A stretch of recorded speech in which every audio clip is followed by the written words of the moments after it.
एक समय की बात है, एक छोटे से गांव में डेजी नाम की एक गाय रहती थी।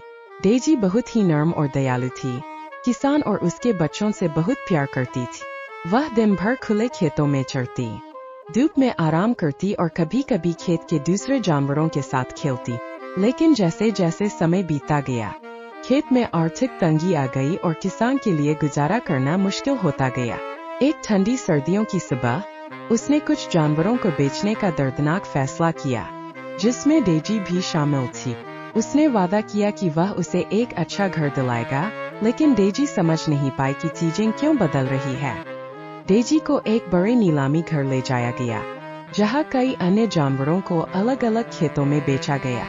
नीलामी का शोर और अराजकता ने उसे डरा दिया और वह अकेली खड़ी हो गई, खुद को छोड़ दिया हुआ महसूस कर रही थी। वह उन खेतों में वापस जाना चाहती थी जहां वह घूमती थी, किसान की कोमल आवाज को सुनना चाहती थी जिसने उसकी देखभाल की थी।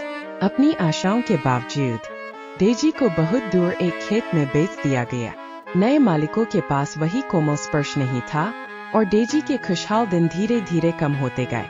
वह किसान के बच्चों को, अपने चेहरे पर हल्की हवा को और उस शांतिपूर्ण बेफिक्र जीवन को याद करती थी जिसे वह जानती थी। हालांकि उसके साथ देखभाल की गई, लेकिन डेजी का दिल भारी रहा। उस जीवन के लिए तरस रहा था जिसे उसने खो दिया था।